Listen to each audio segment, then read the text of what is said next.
1977, George Lucas formed a legacy. The Force is with me, and I am with the Force. Inspired by mythology, his saga has become a passion for many. Feel the Force around you. His legend has become our story. It's true. All one of resistance. we are the spark that'll light the fire that'll burn the First Order down. Rebellion. Rebellion is built on hope. And redemption. I am a Jedi, like my father before me. This is Star Wars Reactions. Remember, the Force will be with you. Always. Welcome, everyone, to Star Wars Reactions. I am one half of your hosting crew. I am David Motters. You're used to hearing the other co-host introduce us to start, but we thought we'd change it up a little bit and have my ugly mug start it tonight. The other half of this awesome duo is with us right now, and that is the awesome Aaron Heiress. Aaron, how you doing, brother? I am doing good, buddy. Good job, David. How are you doing, my friend? Well, I told you, man, I'm excited. I've been looking forward to recording with you tonight. Looking forward to some more stuff that we're going to be doing this week, and we'll announce that. And I've been really enjoying this season of The Mandalorian and being able to talk about it on Star Wars Reactions with you. So very, very upbeat, very positive, my friend. Excellent. It has been a great week for Star Wars. I have had such an awesome week, and it's all kicked off with that tremendous episode that we'll be reviewing tonight, Chapter 11, The Heiress of the Mandalorian. This was just an incredible episode, and I can't wait to discuss it. But it's been an overall just a good Star Wars week for me, buddy. I don't know about you. It's been a great Star Wars week for me. I actually I actually expanded my collection. Ooh. I saw it. I expanded my collection. I actually went to Target, and everybody, if you follow me on Twitter, you saw it on Twitter. I went to Target to get some things and had planned on looking and picking up the season 1 cards, trading cards for Mandalorian from Topps that they had released. Wanted to get some of those, and instead I found at Target in the Galaxy Edge trading outpost they have set up there, I found the Chopper, the customizable Chopper plush. So I immediately lost my mind, dropped to my knees, and begged my wife, because she was with me. I literally dropped to my knees and begged my wife, this has to come home with me. I don't care if we don't come home with anything else. I don't care if the kids get left here. I'm coming home with Chopper. I wonder if our listeners have this visual of you and me, like with our wives in stores, and we're the ones acting like kids, throwing ourselves on the floor, causing the scene, and they can't take us down the Star Wars aisle at Target and other stores. That'd be you and me, buddy. That'd be you and me. That was me that day. She agreed, but then she's like, well, it's going to be for your birthday. We'll wrap it for your birthday. Yes. So I'm like, okay. I'm like, it's coming home. I'm like, but I'm not going to get to touch it till December. Carabas. Okay. So then I'm scheming on how I can get it early. Oh, jeez. So then as we were driving home, she said something about all the hard work about all this hard stuff that we just did. I said, yeah, and I did the laundry, and I did all the dishes, and I took care of the kids, and I took out all the trash, so I should get Chopper now. You went from being the kid who throws himself on the floor to the teenager who manipulates and gets it early. Yeah, that sounds about right. And it worked. He's sitting on my desk looking at me right now. Oh my gosh. Well, I have a question. Yeah. Because, I was on Twitter and I saw it, and I loved the picture you posted. It very cool. So I'm curious why Chopper is part of Galaxy's Edge. Are we going to see him there in some way, shape, or form? This is the first thing I was thinking about. Well, I think it's just the fact that he's a droid and they have the droid outpost and everything, because they have in the droid outpost at Galaxy's Edge, they have They in the toy sections they do have Chopper in there that you can buy. So I just think it's just a. Okay. Well, you can see. I don't think it's a meaning of anything to come. Which if it was, oh my Lord, I'd lose my mind.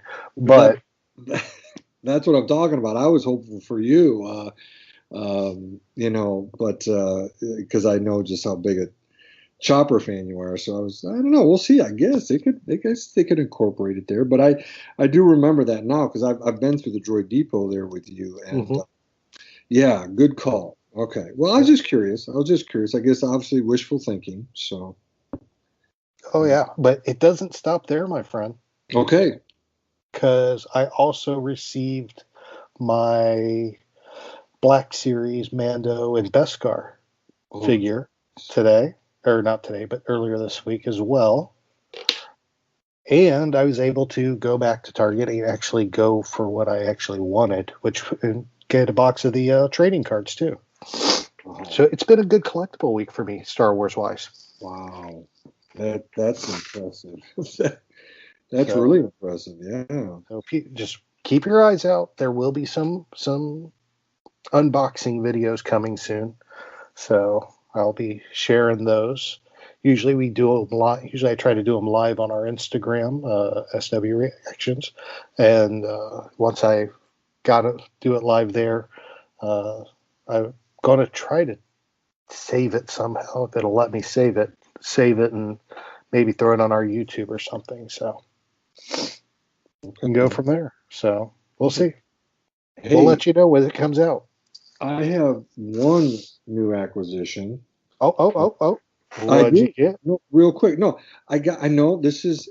I did it because of Amy Ratcliffe. Of course, you and I last week talked about getting The Empire Strikes Back from a certain point of view. You know. Yes. So you and I have the hard copy of that.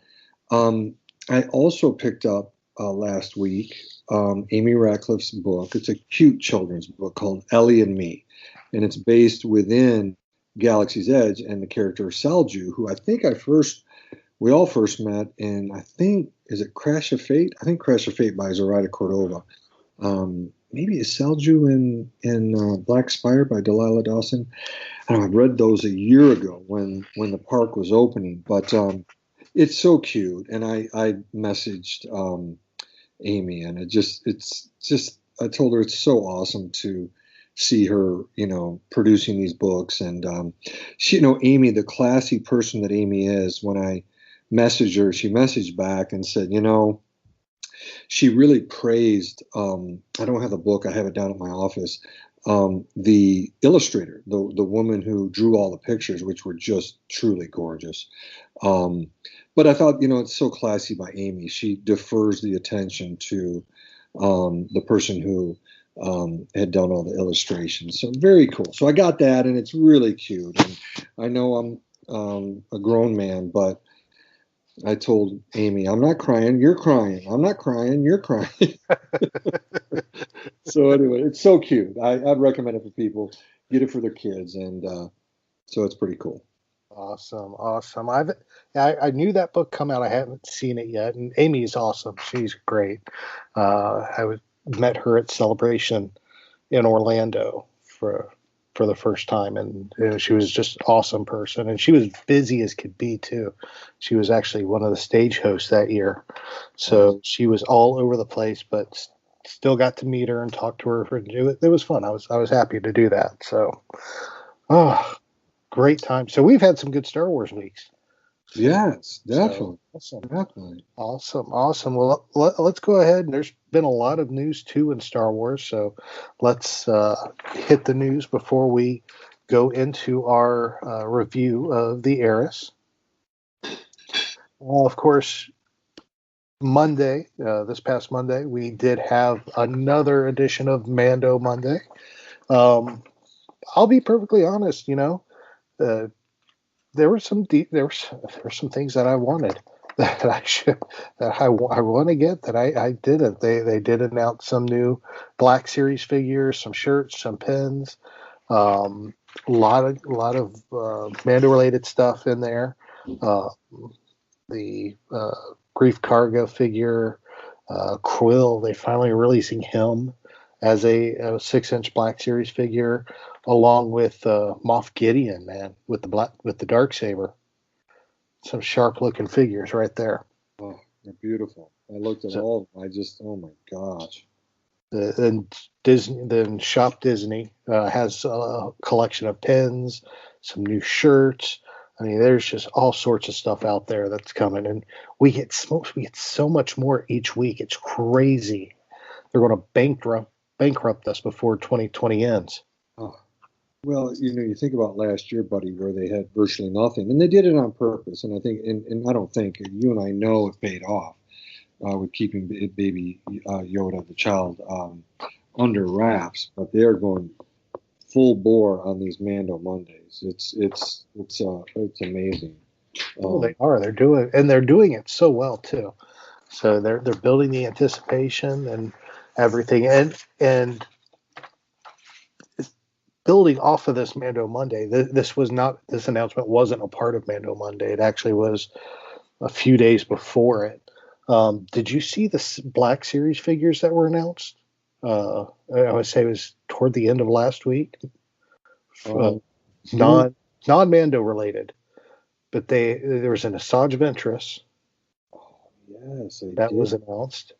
But the two that caught my interest were Hunter and oh gosh, what's his name?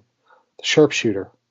Crosshair. Crosshair, yeah, from Clone Force 99. Yes, I did see that. Now that you mention it, I didn't look a lot, but it makes sense, especially with that animated series coming out. Mm-hmm. Yeah. Oh yeah, so I was so surprised to see Bad Batch figures. Say that 5 times real fast. It's what do we know? Is that coming out spring? Is that what they're saying? Is that what you've heard, brother? I don't know if we got a date. Did we get a date on that? Let me hold on. I wasn't sure. For some reason, I thought I heard, maybe on Twitter or some other Star Wars fans mentioning it wasn't behind because it was animated. The voice actors are still working in Hollywood. They're so thankful that they are, whereas live action actors really haven't been. So I thought it wasn't going to hamper them to get the Bad Batch out. That was on Disney Plus, but I could be completely wrong on that. I'm Googling it right now to see what we have. Yeah. It just says currently set for 2021. There are no specific time frame during the year, but set for 2021. Okay. So, well, thank you for looking. No problem. And of course, they of course have a tremendous voice acting cast for that show, with Hunter being performed by D. Bradley Baker, and Crosshair being performed by D. Bradley Baker. Wrecker being performed by D. Bradley Baker. Well, pretty much the whole cast is performed by D. Bradley Baker. See, it's his own show, right, buddy? It's his own. Okay, he took that. Who would have thought that he would have taken that role and it would have locked him in for a lifetime of work? Amazing. So that's coming 2021, and those figures are on pre-order now. You get those too while they're hot. So, all right, moving on. The official Disney blog released some new artwork about the upcoming Star Wars themed resort, the Interstellar Cruiser Resort that they're building. And this artwork, of course, actually is basically what shows you what the quote-unquote cabins look like aboard the Star Cruiser. Have you seen these, David? No, but I was online and I saw some photos of outside the Galactic Star Cruiser with Disney staff out there and workers. No, I didn't happen to catch these.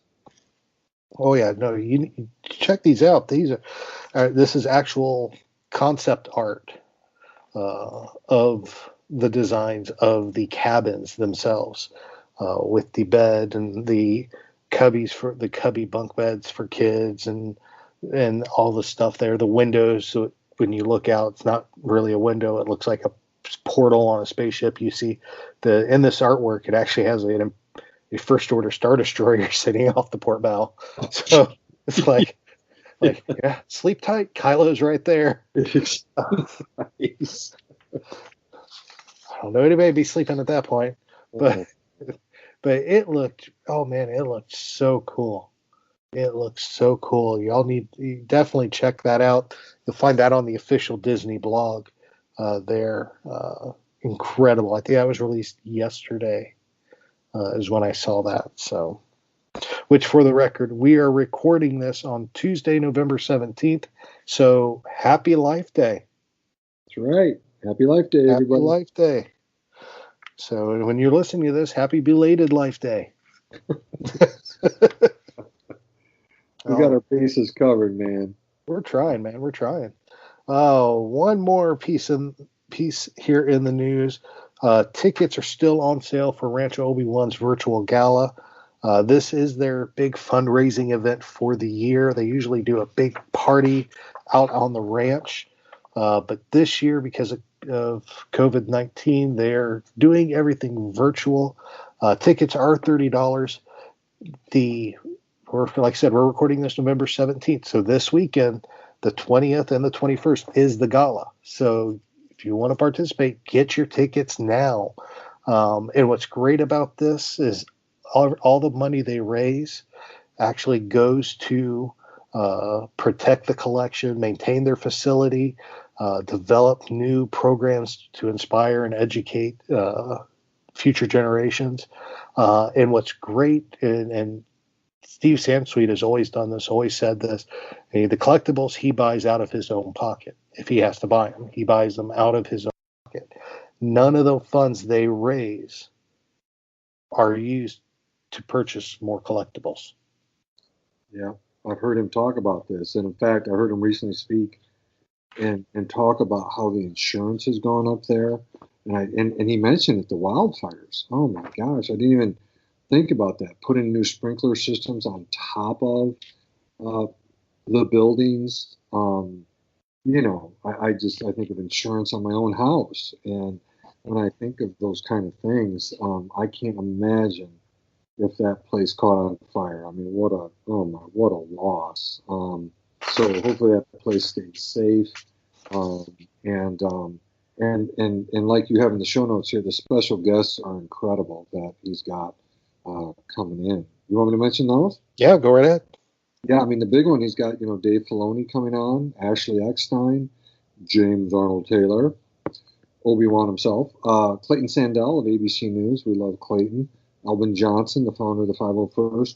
And I heard, like I said, him talking about a whole bunch of other artists, kind of a lot that you would see at Artists Alley, at Star Wars Celebration and so on. So just a real who's who of Star Wars. So it looks really cool. The thing I've got to figure out, Aaron, and I've been meaning to go to ranchoobiwan.org, is to figure out if I can get on, like if I spend the $30, can I get on at any time and just watch it go? Because apparently it starts at 12 noon. I think that's Pacific, so that'd be 3 o'clock our time here, right, on the East Coast? Yes, I believe so. And my son's got basketball games on Saturday.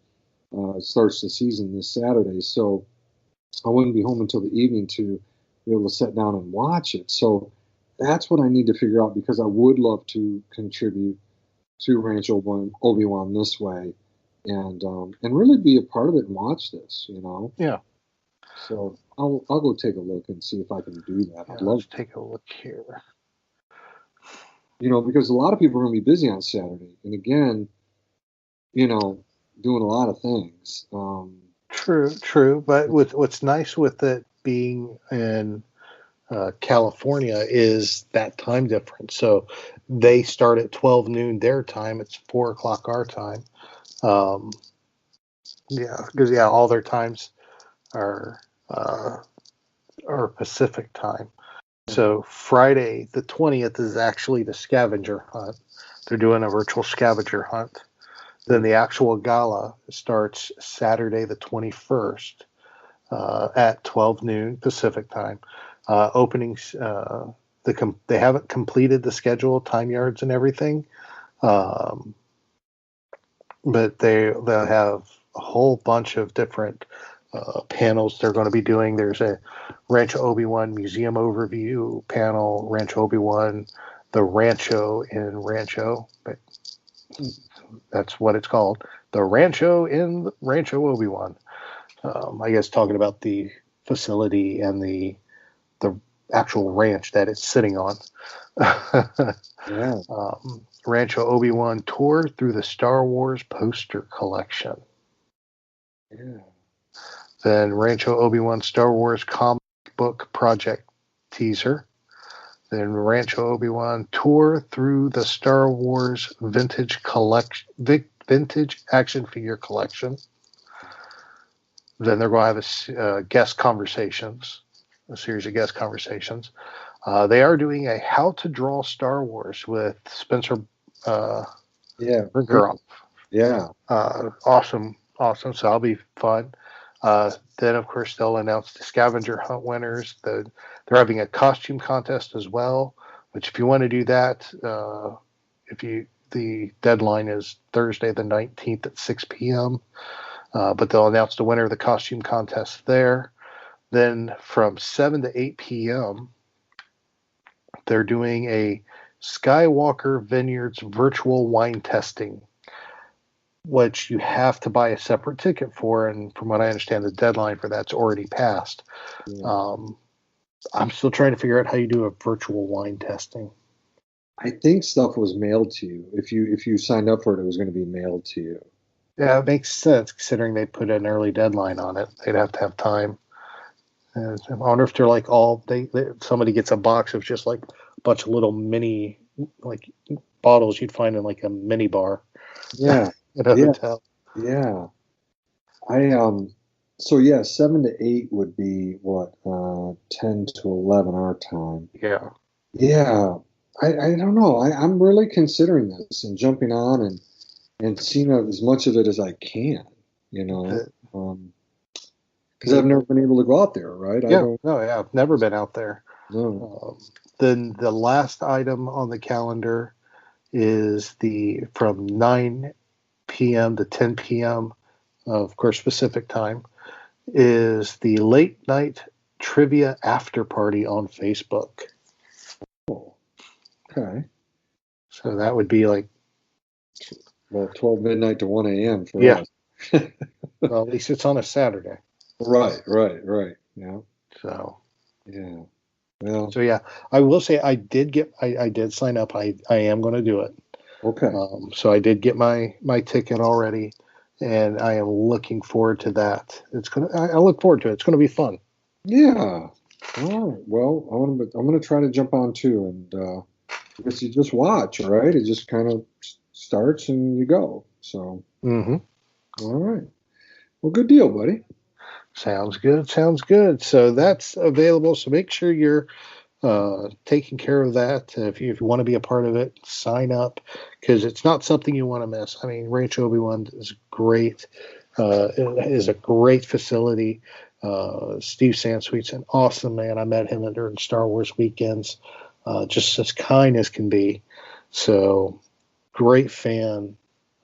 He's a great Star Wars fan, and he's great with fans as well. So he has just as much fun with it as every one of us does. So definitely help him out and help Rancho out. And if you don't want to do the gala, go onto their website. I mean, and you can make a donation of any amount to help them out. I know they would definitely appreciate it with the rise in expenses they've had because of everything. So I know it's been rough on everybody around the world. It's been just as rough on them as well. So definitely jump in, give them a helping hand if you can. All right. So with that pretty much wraps up our news. Just want to let you know you do want to hang in all till the very end of the episode. We do have a special announcement at the end that we're going to announce, so you may not want to miss it. So check it out. Hang in with us to the end. We'll have that announcement for you after our review of The Mandalorian Chapter 11. Excellent. Good. No more news. So let's just go ahead and jump into this review. You ready, David? I'm ready, my friend. All right. Well, we got a great episode here. Chapter 11, The Heiress, released on November 13th, 2020. Written by Jon Favreau, directed by Bryce Dallas Howard. Now, I got to tell you, two of my favorite episodes of The Mandalorian, both have been directed by this woman. Bryce Dallas Howard has done an outstanding job directing. Get this out of the way now. She is, I tell you what, if her dad doesn't want to do the next solo movie, if we get another solo movie, let her do it. I've seen there's been a petition online for that. To specifically, there's been a petition. To get her just to do a Star Wars movie. Give her a Star Wars movie is what everybody's yelling.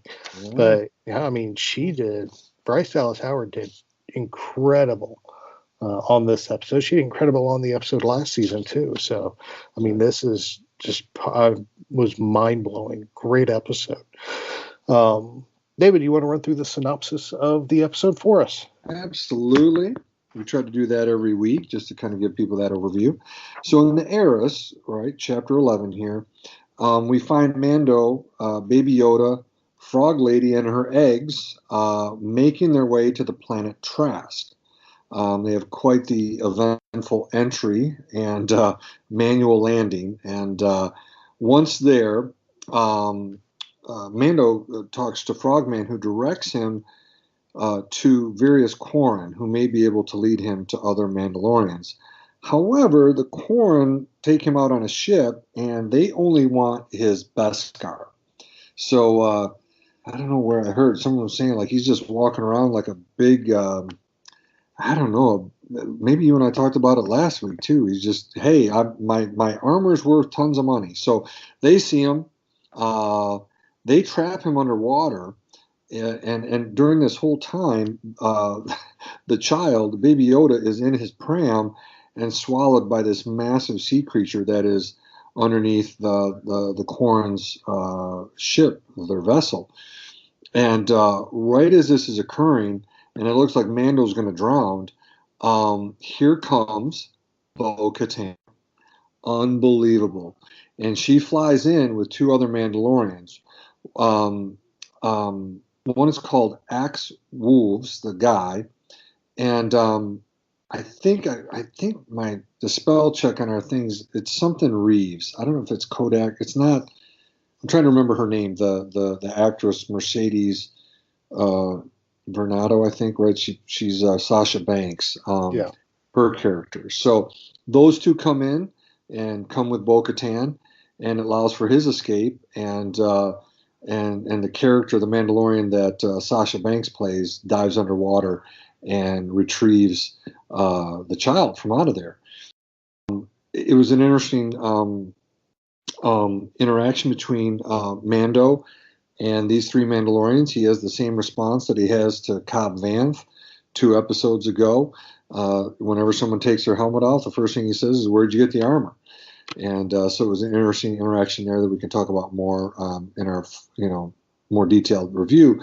But he takes off, and while he is over back on the mainland there at Trask in that seaport, Bo-Katan and her crew save him again from more Quarren.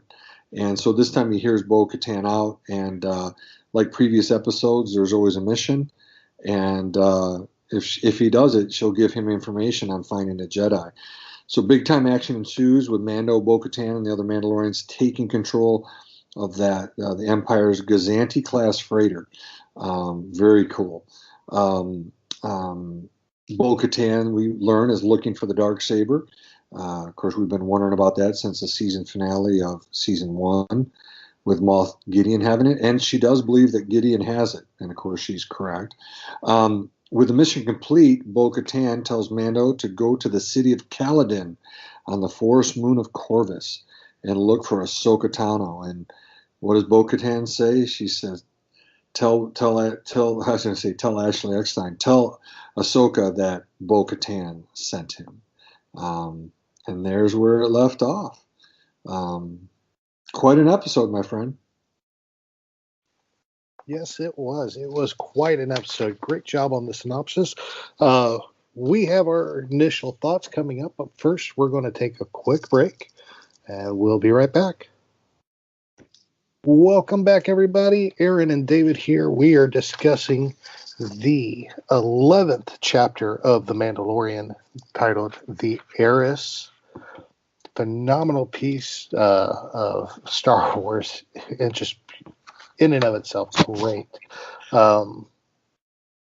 David just went through the synopsis for us before the break, so let's go ahead and jump into our initial thoughts. When I first sat down and watched this episode, you actually beat me to it. You had watched it before me and texted me. It was okay. It was good. It was good. Okay, it's good. So I started watching it, and let's just say I was glad I was home alone, because I was screaming and squealing at the top of my lungs like I had won the lottery. This was just a tremendous episode. I loved it. It was great. Honestly, in my opinion, I think they probably could have merged the last episode and this episode to make just a longer episode, and it would have scored just as well. But this in and of itself on its own was just incredible. From the arrival on Trask to the meeting of Bo-Katan, man. When Bo-Katan came swooping in, and I caught a glimpse of that armor before she even pulled her helmet off or introduced herself. I recognized that armor. I mean, she was in Clone Wars. You saw her in Rebels. Oh, man. I was so excited to finally see a live action version of somebody that we had seen in these shows. I mean, we've seen other live action people from those shows, but they were live action before those shows were made. So this was reversed as a character created strictly for animation that is now in live action. And the fact that they got Katie Sackhoff to be her in the live action version was even more mind blowing, because she did the voice on Clone Wars and Rebels. So I was just blown away by that, and just the whole mission. Then there at the end, when we find out that she's literally sending him to Ahsoka. Oh man, the chills just started to build. It was awesome. Awesome. I was in love with this episode from the very beginning. What were your initial thoughts, David? Yeah, when you were mentioning Aaron, when I texted you, I was downplaying it. I said, that's pretty cool. And I loved it. About, 45 minutes later, I heard my phone. I was in with a client, and when I picked it up, you're like, yeah, quite an understatement. Yeah, pretty cool episode, Dave. And so it was great that you were just so excited about it, and I was too. It was more than a pretty cool episode. It's just I put in my own notes to myself here, just wow. And it's interesting, Aaron. I thought about this, and it really is, whether you are a hardcore fan, okay, like you and me, and our listeners, or a newcomer to Star Wars, and even The Mandalorian. This was an incredible episode, start to finish, right? There's action, there's humor. The story was moved forward in a significant way. I thought about this. For our hardcore fans, we were rewarded for watching the Clone Wars and Rebels, right? I mean, we really were. And if you're someone who hasn't watched those, you see this and you see three Mandalorians flying in, you're like, yeah, this is awesome. For us, it's, like you said, we're yelling and screaming, and we just don't want to wake the kids up too early on a Friday morning. And so I thought it was, I just really thought about that. I thought, if you're a hardcore fan, you're loving this. If you're new to it, and I do see a lot of people that are, you're going to really enjoy the episode as well. I want to make sure I said it, like you said, it was incredible to see Bo-Katan in live action and to be played by Katie Sackhoff. Just incredible. Even I saw, she has a scar on her right side of her, over the right eye, that forehead. And I've seen some stuff on Twitter people have posted. This is, you want to talk about when social media is cool. It's like when you post pictures of your, chopper, construct a chopper there from Galaxy's Edge, and some really cool Star Wars fans were putting pictures from Rebels, Clone Wars, and then the live action. And I thought, man, I didn't even see that. I don't even think I picked up on that. And so that's when I'm like, this is when social media is cool. And I'm like, all right, man, I love seeing that. I love seeing the consistency. I'd also say this, brother, the last third of the show, with them taking over that Imperial ship, was just so cool. I also, just real quick, I thought that was neat. We got our first Moff Gideon sighting in season 2, and like you said, we hear the words Ahsoka Tano for the first time in this show, The Mandalorian. It was incredible. Well said, my friend. Well said. This was a great episode. It was a lot of fun. I tell you, there's just so much going on. Well, let's just jump into it. As you predicted, the show opened up with the clip we saw in the trailer with the damaged Razor Crest peeking around the planet. Good. Well done. Well done, sir. And you're welcome. You're welcome. And it limps into port and comes barreling through the atmosphere. And one thing I got to say about this scene, and somebody pointed it out online, and as soon as I saw it, they said that, I'm like, oh, of course, I see it, is the shot-to-shot comparison of the Razor Crest once it hits the atmosphere and is coming in for that landing, the shot-to-shot of it heating up in the atmosphere, the condensation on the and everything that was going on, the fire kind of from the heat of going through the atmosphere, peeking around the ship, just kind of was almost like a shot-for-shot tribute to the movie Apollo 13, which Ron Howard directed.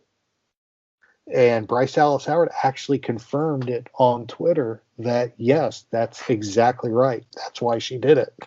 She was honoring her dad with that sequence of shots, which is absolutely incredible. Loved it. Absolutely. I saw her response. It was good catch, right? That was a great catch. Great catch. And the thing, I didn't catch it. I love that movie. I just never caught it. But as soon as they pointed that out, I'm like, oh my gosh, it's true. All of it. That's true. Oh, nice. So great opening there. And I love the fact that he comes down, he hits his target, lands on the thing, on the lawn pad, completely out of control, and then he just kind of falls over in the water because he has kind of skid right off. I did not see that coming. No, I didn't either. I thought that was so cool. And of course, they get a crane to pull it out of the water, the Razor Crest that is out of the water, and it was it looked like a modified AT-AT. Oh, absolutely. That was really a great visual. It really was. It was a great visual.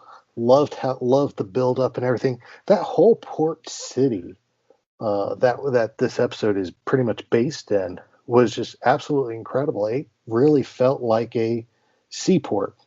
If you've watched a lot of old pirate movies and stuff, a lot of hustle and bustle, and fishing stuff going on at the port. It's really what was happening at that point, which was really cool. Really Yeah. awesome. Yeah, I agree. They have not ceased to amaze with world building and that the volume. Like I said, we reviewed that this summer and fall on the Mhm. Disney Gallery, The Mandalorian, and how that thing works, and it continues to just be so cool. It really was. It really was super cool. And what made it even more realistic, well, I wouldn't say realistic, but made it more Star Warsy was the fact that we had this port, we had this seaport, and it was almost completely manned by Mon Cala and oh my gosh, Warm. Foreign, yeah. Yeah. Yeah. Which of course we know are sea dwelling species. We see them, and they even share the same planet actually. So, I mean, Yeah. it's really awesome.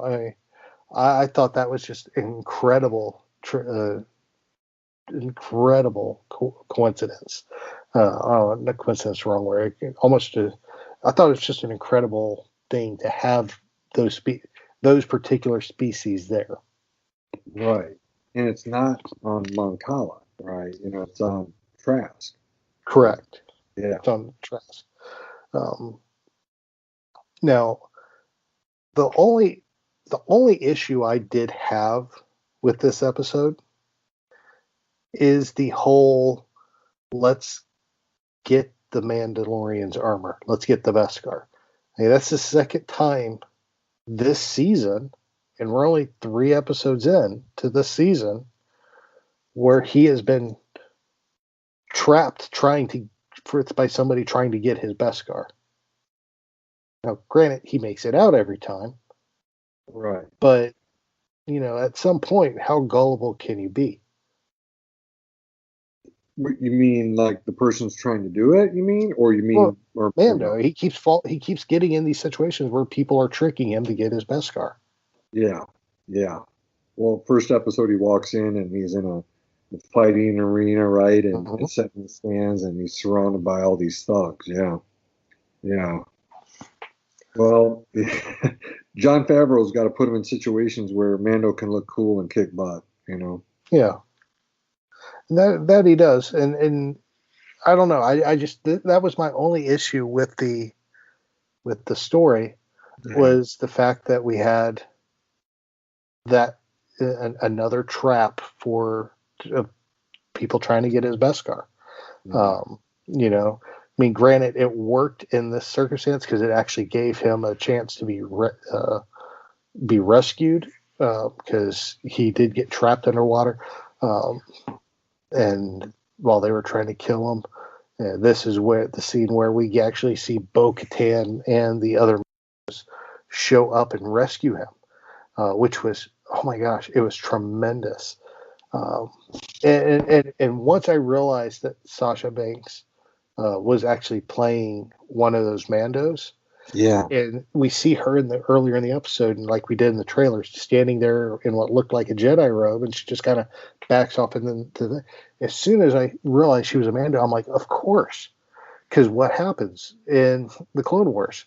In the Clone Wars, they go when Kenobi arrives on Mandalore in the Lawless to rescue Satine. He's being watched by Bo-Katan Yeah. and some others of the Night Owls, and they are wearing those type of robes with a hood over their helmet. Yeah. Yeah. And I'm like, of course, why didn't I make that connection? Well, yeah. Well, I Hindsight's think 2020. yeah. Well, because a lot of people were thinking, is it a Jedi in hiding? And it's hard. I think they did that on purpose. You'd think a couple different things, right?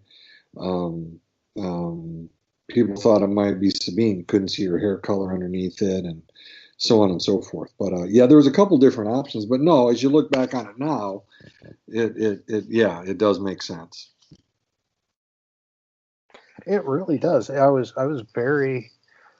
surprised to say the least. It was a lot of fun.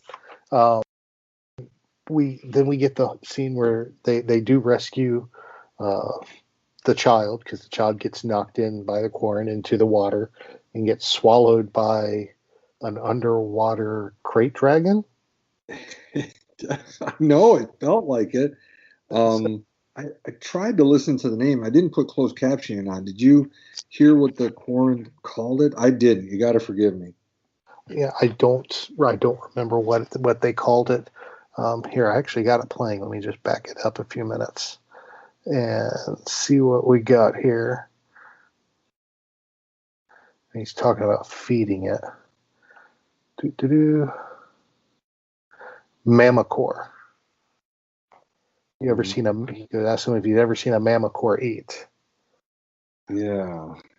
But yeah, the Quarren knocks the child in there and has the mammacores coming out of the water and swallowing it. Like, honestly, again, and whether it's coincidence or not, because I haven't seen anybody mention this online, almost looked like one of the scenes from Jurassic World where the big water creature comes up and takes the cow hanging above the water. Right. But he comes up and this time takes the pram with Baby Yoda, and of course Baby Yoda has just enough time to reach out and hit the button to close it so he doesn't, die. Yeah. Yeah. But this is how they trap them too, because Mando jumps in after him to help him, and of course he gets stuck underneath the bars because they closed the cage at that point, and they're just trying to basically drown him out at that point so they can get the Beskar. Now, Bo-Katan, I got to know, dude, when the Mando showed up and you realized that was Bo-Katan, what was your first reaction? Well, I was super excited. And then I thought about, the end of the first episode when we saw Tamura Morrison there as what we would guess is Boba Fett. And here's something that I thought about is, again, and this is what we talk about when you and I were on the Coffee with Kenobi Network, and you and I feel the same way now on our own show, Star Wars Reactions, is no spoilers. And I'll tell you, this summer, I remember the rumors flying fast and furious. And it ended up being rumors, but I remember them talking about Katie Sackhoff being hired and part of this to be Bo-Katan. And it's like, I didn't want to know that. I want to be surprised, like Baby Yoda at the end of season 1. I remember hearing tomorrow he's going to be in season 2.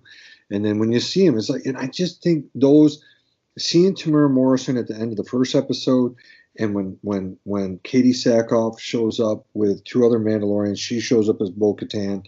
I love it. And it did surprise me. I wasn't thinking about it, because I'm just worried about Mando and the child, and they show up. So it just was this really great thing to see. At the same time, it would have honestly been even better not even knowing any of that information. I'd be like, no way, Katie Sackhoff, and then would be checked. Now it's like you were like, oh yeah, she's going to be in it, and it's the same thing with all the rumors we've heard about Ahsoka and who's going to be playing Ahsoka Tano. I have to just be honest. It was exciting, but almost like a bittersweet. It was awesome to see, but I'm like, man, that would have been even more cool if I had no idea that she was going to be in season 2. So just some of my thoughts. Yeah, I can honestly say that, and I'm glad you brought that up. That was actually something I'd been thinking about too. Was we got so much over the summer. I think a lot of it had to do because everybody was just locked in their houses under quarantine rules, and they had a lot more time to think about it. So there were a lot more rumors just being spouted around everywhere than normal. Oh, gosh. But you're right. I do remember hearing Katie Sackhoff had signed on. I remember Tamura Morrison. I remember so many other rumors about what was going to happen, and this was going to happen, and this and that. And to the point, we don't do spoilers. We don't do rumors. We don't do speculation, stuff like that. Unless it's officially from Lucasfilm or it's actually been verified and reported by somebody believable, like like when we talked about Rosario Dawson being signed. Right. All the rumor around the Rosario Dawson was signed was she's playing Ahsoka, she's playing Ahsoka, she's playing Ahsoka.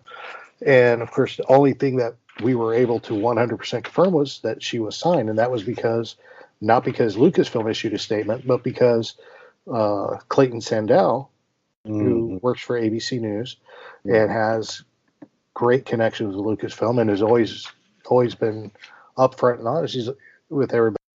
Posted, look, I did check with my sources. Yes, she has been signed, but no, there's nobody knows nobody's saying what she's playing.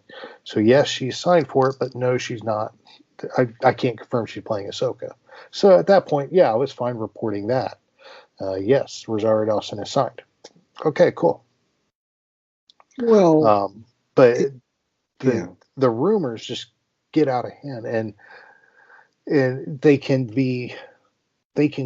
cause anticipation for a wanted storyline that can cause letdown. Whereas, and even though I heard Katie Sackhoff had signed on to play Bo-Katan, that was one of the rumors going around. Like every other rumor I hear, I just kind of shrug it off. I love my boss. My boss is awesome, but he is big into, did you hear this rumor? Did you hear this rumor? Did you hear this rumor? So I get bombarded with all the rumors. I hear them all up front because he's always asking me, and I don't have a problem. It makes for great conversation. But we have our conversation. I give him my opinion. I shrug it off, and I put it out of my mind. So when I saw Bo-Katan fly in, and I caught a glimpse of that armor, I literally squealed in joy. Yeah. Out of my seat, arms in the air. It's Bo-Katan! Yelling in an empty house. It's Bo-Katan! Oh my God, it's Bo-Katan! Just screaming is all I was doing, and was so fanboying so hard for the last 20 minutes of the episode. I forgot I was watching Mandalorian. Had to go back and rewatch it at that point. Yeah. So, well, yeah. You go ahead. Go. No, I was going to say, so I enjoyed, oh man, it was so good to see her. Oh, don't get me wrong. I love it. I love seeing Katie Sackhoff as this. I just think it's incredible. And the armor she had on is incredible. Her two fellow Mandalorians, their armor is just awesome looking.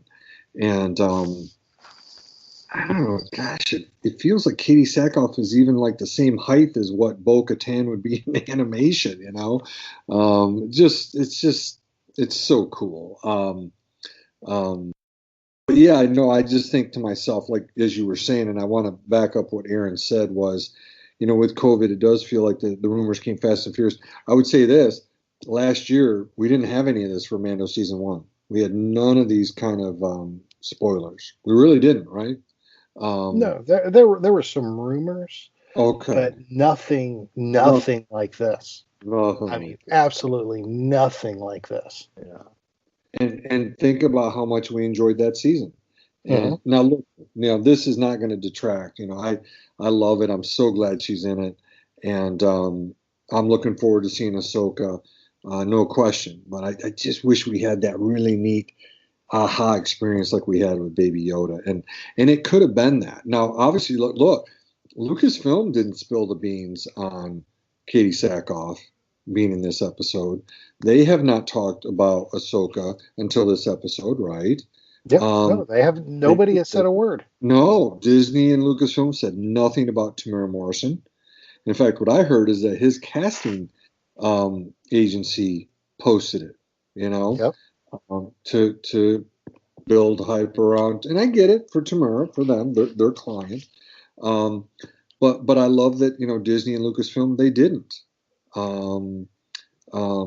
But obviously there's these other sources and stuff. But no, love seeing her, love that. And then I guess we should move into their plan and what they did. Absolutely, I know they if you had no exposure to the Clone Wars or Rebels and saw and had the background on Bo-Katan. You watch this episode, you're like, okay, well, she's a very deceptive person because she kind of tricks Mando and backs him into a corner. But you knowing her background, knowing what she's been through from the Clone Wars, she's doing what she has to do for Mandalore. It's hard, and she does convince Mando to help them steal some weapons.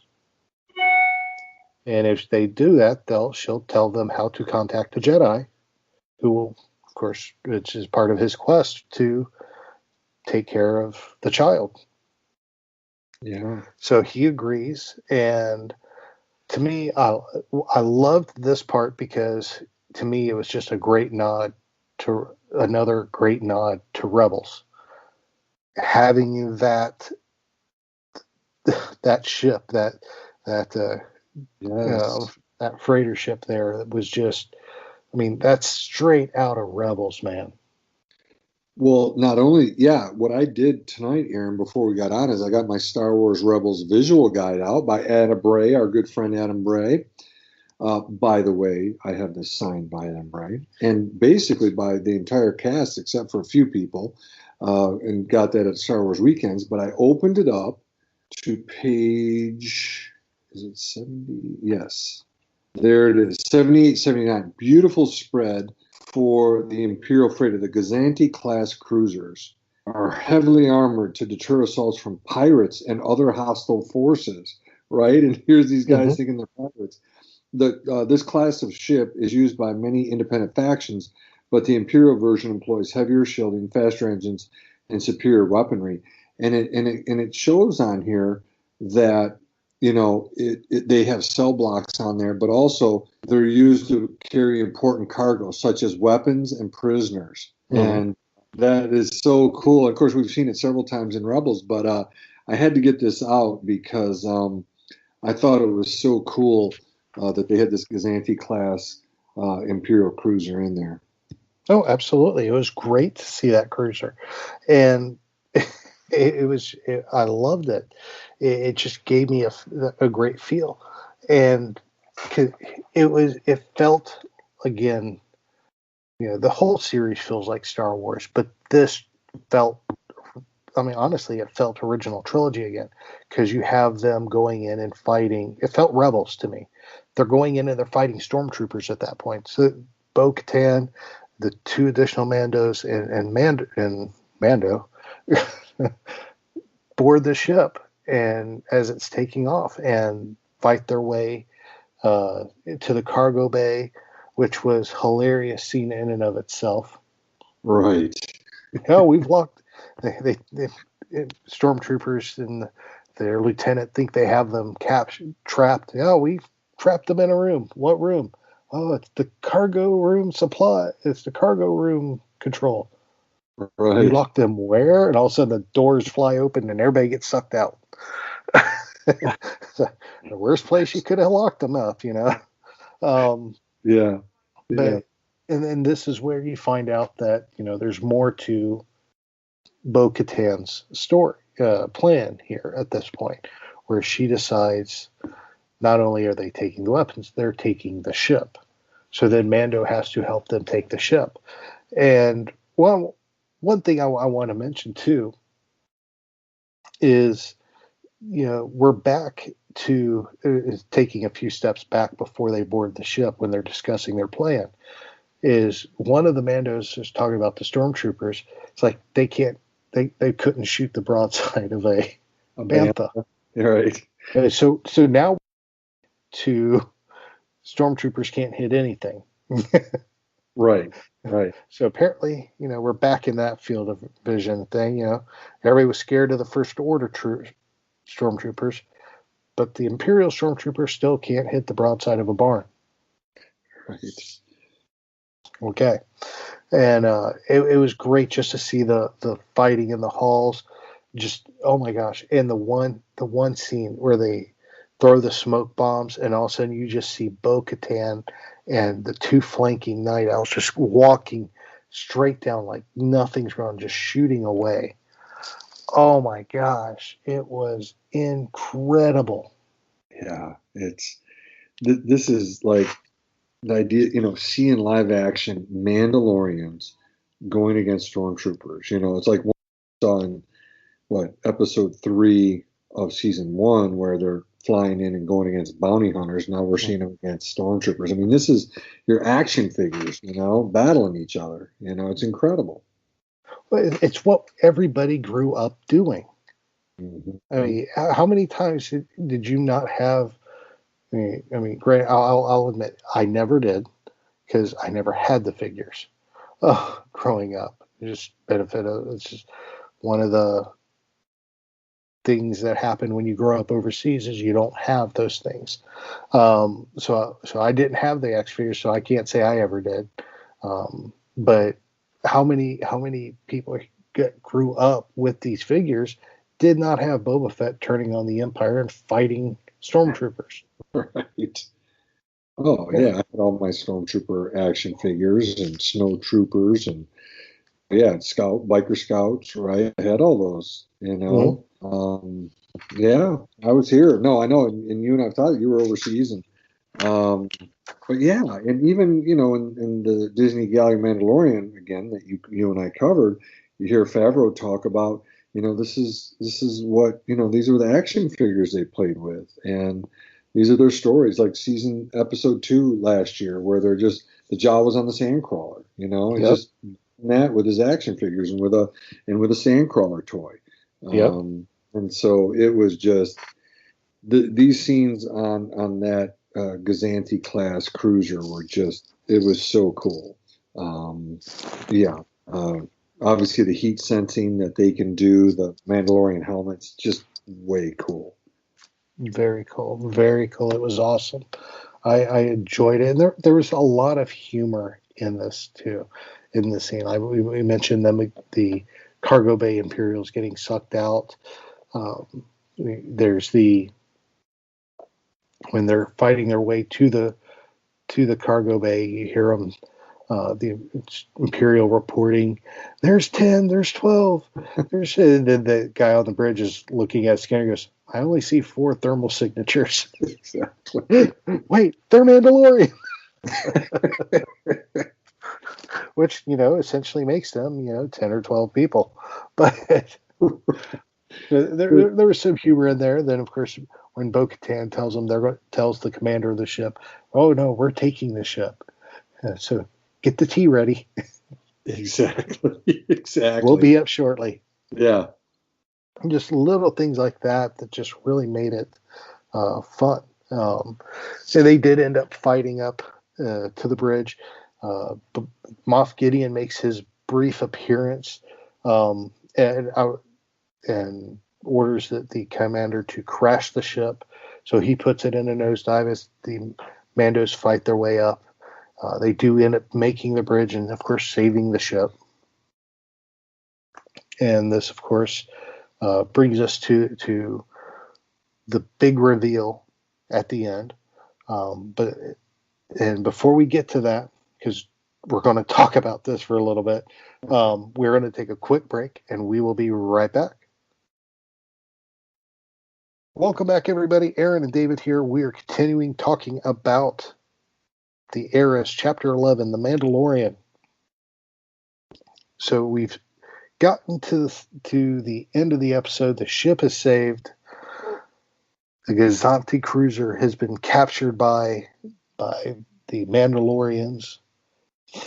And, of course, Bo-Katan is telling Mando, you could come with us, join us. We could use you. And he's like, no, I got my quest. I need to take care of the child first. Tell me where I can find a Jedi. And I love this because she tells Mando to go to of Caladan on the forest moon of Corvus and look for Ahsoka Tano. When she said that, the hair on my arms stood up, because that was the first confirmation that we were going to see Ahsoka in this series. Yeah. How did you feel about that, David? Oh yeah. Well, I lost my stuff, if you know what I mean. Just like, when we saw Bo-Katan, beloved character. You and I have followed this character through a bunch of different iterations, right? Clone Wars and Rebels and so on. And so now to get that confirmation, it's so awesome. So I'm looking forward to this. We're looking at, I guess I should have done the timeline before we jumped on, but the last time we see Ahsoka, right, is in Rebels, Mm-hmm. and she's coming to get Sabine, and they're going to go look for Ezra, who is Yep. one of, let's put it this way, Ahsoka and Ezra are one of Baby Yoda's kind, right? In Yep. terms of Force sensitives. Ahsoka, of course, doesn't call herself, she says, I am no Jedi, but of course she's, trained in the Force with Anakin and Obi-Wan and Yoda. And then we've got same thing with Ezra, who's been influenced by Yoda. People who have watched Rebels have seen that influence, and by Kanan and so on. So, again, a lot of thoughts whirling in my head. One is, again, who's going to play her? I think we know, but like we said, who's going to voice her? Would it be Ashley? I would love that. Don't know. But and what will she look like? Will she look similar to what we saw at the end of Rebels there? That little montage at the end, or maybe a little bit different than that. But I'm excited to see it. I'm excited to see it, buddy. I am too. It's going to be good. It's going to be fun to see what happens with it. I mean, like I said, like we said earlier, we don't speculate. We don't do anything like that. Yeah, I got my ideas in my head of how I think it'll play out. I'm sure a lot of people do. So we'll have to wait and see how it works out. But this is exciting news. Ahsoka Tano's coming one way or another, and I am so excited to see how it plays out there. Yes. Now, there are a couple things I do want to talk about with this that we haven't talked about yet, and with this episode. One is, and this is all going back to Bo-Katan in her first appearance on board the ship when they rescue Mando, and she's talking to to the Mando. There's two things that she says that really jumped out at me, and one of them, I think it was my boss and I talked about it, but the first thing she said was she was Bo-Katan, Clan Kreese. She was the last of her clan. Now, of course, we know her sister died at the hands of Maul. Right. So did we just get confirmation that Corky was dead? Yeah, her brother, right? That we see. Their nephew. Oh, well, Corky. Oh, no, right, from Clone Wars. I was thinking about her brother, too. No, I was the nephew, that one that was helping, trying to help her escape. Okay. He just kind of vanished. Oh, you knew who I was thinking about? Sabine's brother. Forgive me. Oh, you're thinking of Sabine's brother? No, yeah. Sabine's brother. Yeah, no, absolutely. Yes, I know exactly who you're talking about. In the Clone Wars, blonde-haired kid. Corky. Yeah. The one that everybody speculated was actually Obi-Wan and Satine's love child. Right.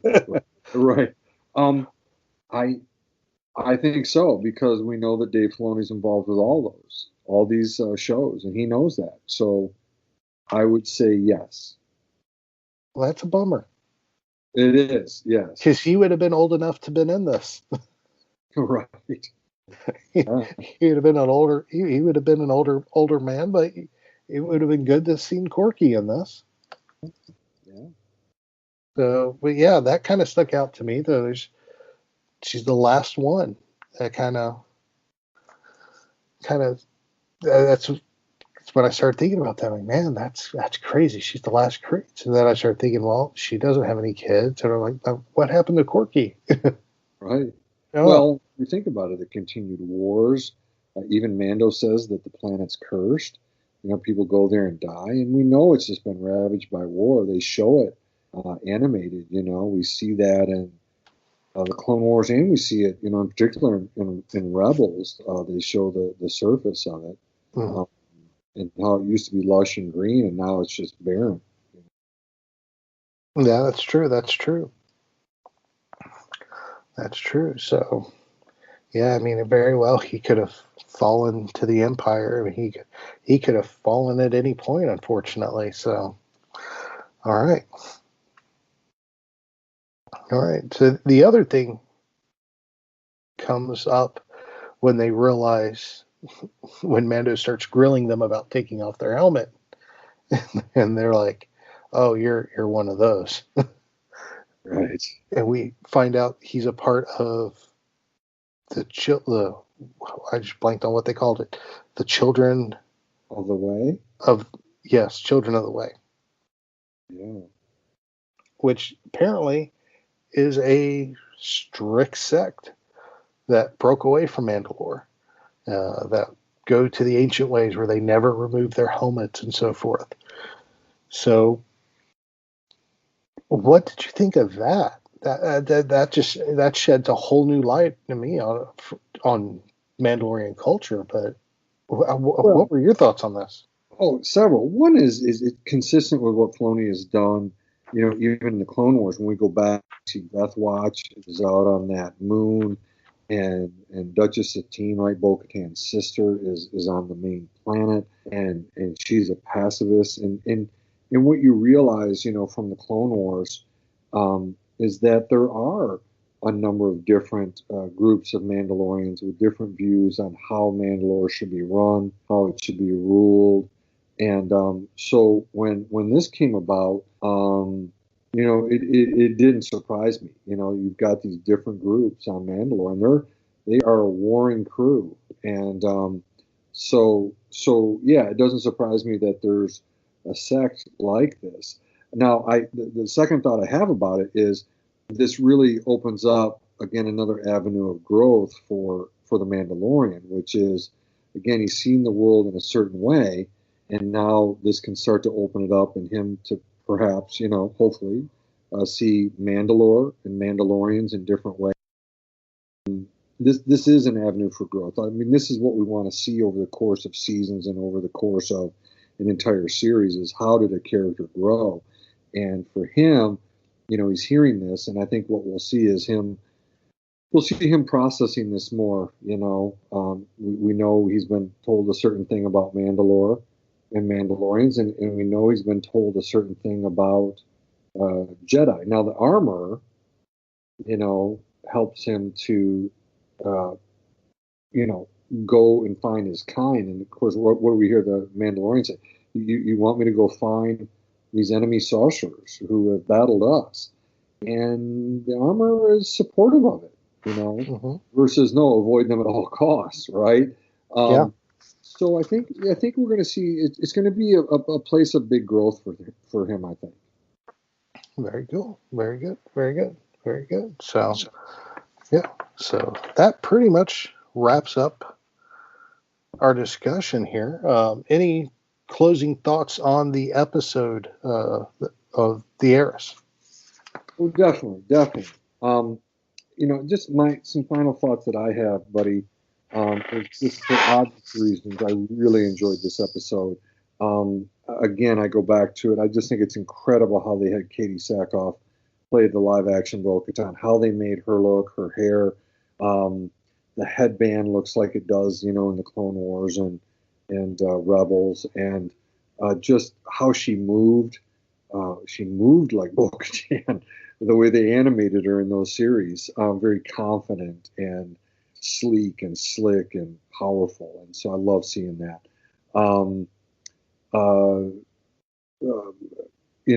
I guess some other final thoughts is I really did enjoy seeing the Mon Calamari and the Quarren. I do think back to the Clone Wars season 4. The premieres there was water war and seeing them battle each other. I absolutely love seeing the Empire. You were mentioning this, to see them present in a significant fashion. I guess, that's another reason why I jumped over the Star Wars Rebels visual guide to see what Adam was writing about it. And I mean, we got to think about this, right? We've had the Battle of Endor, and a year later we have the Battle of Jakku. And we see, in The Force Awakens, we see the Starship Graveyard. But if you think about it, even after Jakku, like we talk about Aftermath, Empire's End, right? Third book in the Aftermath trilogy. And yet here we see, Gazanti, because maybe the Star Destroyers are pretty much all destroyed, but you still see some pockets of pretty powerful Imperials. And that was interesting to see in the number of stormtroopers on that freighter. And I guess, I was thinking, another thing too, Aaron, that I was thinking about with Empire is like with what Moff Gideon says, like, long live the Empire, and you've got these Moffs running around. I don't know if we have other ones besides Gideon, but we see some, fanaticism in them, not that we didn't see it back in the original trilogy and stuff like that, or with the First Order, but it'll be interesting to see where they go with that. So those are just a few of my final thoughts on all of it. But just the episode was excellent, and it left me wanting for more. And what more can you ask? To be excited about the next episode. Understand. Well said. Well said. For me, closing the final thoughts for this episode. To me, it was just a great episode. It had humor, it had action, it had surprises, it had suspense, and it had, I think the surprises were the biggest part, with Bo-Katan showing up, her using the phrase, the name, hearing the name of Ahsoka Tano spoken is just, boom, my mind exploded. It was just, so to me, this was just all around a great episode. It's one of those episodes that once it was over, it left me wanting for more. This advanced the story. I do stick by my statement earlier in the show that I feel they probably could have combined chapters 10 and chapter 11 into one episode and cut some of the fat from the first episode from chapter 10 and made a great episode. But this was just, by in and of itself, this was just, oh my gosh, this is what was needed. This is what I've been expecting. This type of fun, excitement, and this, seeing them battle the Empire, seeing them battle troops in this manner on board the ship, it just really felt honestly, it felt like an episode of Rebels. Is really truly what it felt like. Just them just beating up on troopers in the hallways. It was awesome. I loved it. It felt great to me, and I love it. Grading the episode, of course, we do grade our episodes, just like if you got a report card in school, A, B, C, D, or F. To me, this episode fired on all cylinders. I have to give it an A. Hands down, it's an A. David, how would you grade it? Same thing. I originally was thinking earlier that I was going to give it an A plus, but I go back to many episodes that you and I have recorded of Rebels reactions and Resistance reactions, and you and I have learned over the years and over these seasons that there's some A plus episodes there, and I really think this was close, especially with Bo-Katan and hearing about Ahsoka. I'm curious if I'll have that A plus for the episode that has Ahsoka in it, whether that's the next episode or the episode after that, or maybe even later. Who knows? But yeah, I'm going to go with an A because it's just outstanding, and I try to reserve those A pluses for those ones that you and I have talked about for many years that are just mind blowing. And this was super cool. But the A+ is the mind-blowing episode. So very solid A. I will say this is probably the closest I've come to an A+ in the middle of a season since I started podcasting. Right. I did toss back and forth between an A and an A+ on this as well. So it's a great episode. Great episode. What did y'all think of this episode? What did you think of Chapter 11 of The Mandalorian? Let us know. You can hit us up on social media. On Facebook, we're at Star Wars Reactions. Of course, on Twitter, SW Reactions Pod. And, of course, Instagram, SW Reactions. So let us know what you think. You can even email us, show@starwarsreactions.com as well. Let us know what you think, and we can and compare notes, and we will. And yeah, this was just fun. We're just days away from another episode already. It's crazy. So awesome. David, I think it's time for Psychology Corner. Yeah, this has been our new episode segment that you and I've talked about and said that we would implement this year, and I've had a lot of fun with it, and that combining of Star Wars and psychology. I think, I've shared it before that I've generally talked about it a bit in our Star Wars episodes, and you and I've done a ton together over the years now. I've tended to not do a ton of it, just to kind of keep, my work life and this life, which I just so love, the Star Wars life with you and all of our Star Wars friends and family members. Tried to keep that generally separate, but it really made a lot of sense this year, and so we've been doing it. So each episode, we've been talking about the growth of the Mandalorian, not only as a dad, but overall as a parent. And each I've been talking about some different information from different books that I have in my office as a clinical psychologist, and I've used over the years. And tonight's in this episode, I do see the Mandalorian continue to grow as a dad and as a parent. And I put there is growth.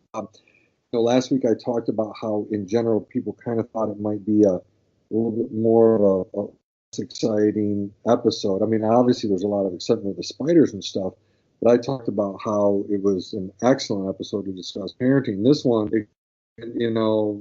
all over the place and a little bit less parenting, but there is some in there. Let me go over it. So in episode 1 this season, we see Cobb Vanth, right, who was wearing Boba Fett's armor, ask the Mando, are we going to do this in front of the kid? And Mando respond, he's seen worse. I put in the show notes, not the right answer, Mando. We don't want to have a shoot 'em up in front of the kid, right? We would never do this in front of children, right? But it's the same with taking. It is amazing. They do take the child, Baby Yoda, near the Krayt Dragon, and that thing pops out of every mountain possible. So I wrote, oh, good Lord, not safe. We could have had the Baby Yoda stay with Pelimoto again. I would advise that back in Mos Eisley. In this episode, we talked about it, right? We see Baby Yoda actually eaten by a massive sea creature, the Mama Core, right? I guess you helped me with the name. And then he's almost, killed by another set of Core, him and Mando, if Bo-Katan and her crew don't show up. And this all occurred on the dock, it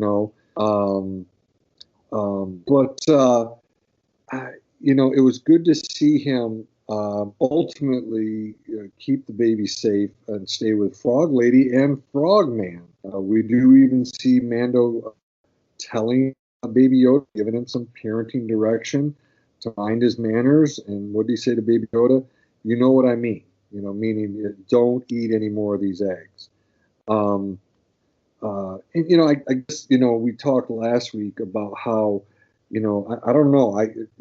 There's still the theory is, are some of those eggs still safe in there? Is there going to be the long payoff? I don't know inside of, if those eggs are just eaten straightforward. Some people took it serious. Some people took it less serious. I still don't think that Dave Filoni and Jon Favreau are tone deaf, so I'm still not sure what to make of them having Baby Yoda eat the eggs that were the last of their kind. But we'll leave that and move on here. I did want to say this, and this is where I move into, when we talk about the seriousness of parenting, even this issue I was just mentioning, raising kids is very serious, and the ramifications are I want to point this out, of not having a father in your life can be truly horrendous. And so I want to read to you some of the statistics from author Donald Miller's 2006 book. I have it right here in front of me. It's called To Own a Dragon, Reflections on Growing Up Without a Father. Just side note, more recently the book's been renamed to Father Fiction. So if people look that up, they can find the book. But let me read you some of the statistics that Donald Miller puts in the back of the book. And it's from a foundation that he started to help. It's a nonprofit organization he started to provide role models for all children not growing up, or for all children who are growing up without fathers. So let me read off some of these statistics for you. Now, this is a 2006 book, so I can't imagine these statistics are better in 2020, but check some of these out. 63% of youth suicides are from fatherless homes, 5 times the national average in our country. 85% of all children who show behavior disorders come from fatherless homes, 20 times the national average. That's from the Centers for Disease Control. 80% of rapists with anger problems come from fatherless homes. That's 14 times the national average. 71% of all high school dropouts come from fatherless homes, 9 times the average in our country. 75% of all adolescents in chemical abuse centers come from fatherless homes. That's 10 times the average. 70% of youth in state-operated institutions come from fatherless homes, 9 times the average. And then here's the biggie, right? 85% of all youths in prison come from fatherless homes, 20 times the national average. I mean, think about that. There is a prison here in my county. There's 2 of them, one female prison and a male prison. And I'd gone into the men's prison with a church group, and we would spend time with these men in prison. And when you go into prison, it's quite a concept. And when they close the door behind you and you see the razor wire, you're wondering, man, are they going to let me out of here? And it's interesting when you sit down with men in prison. And when I would sit down, I'd have roughly 10 guys in front of me. And I would tell these guys all the time, they're white, black, Hispanic, some are tatted head to toe, some have no tats, you just sit there and you just love them. And I told them, I said, hey, I got this book by Donald Miller. It's called To Own a Dragon, Reflections on Growing Up Without a Father. And in the back of it, it has a statistic that 85% of all men in prison didn't have dads in their life. And so I'm looking at these 10 guys and I'm like, okay, here's 10 of you, 8.5 of you didn't have dads. And they look at me and they're like, yeah, you're right, Dave. And the one guy standing there, 1.5, one guy, he's like, yeah, I had a dad, but he wasn't really around. He's more than maybe these guys, but was still not a part of my life.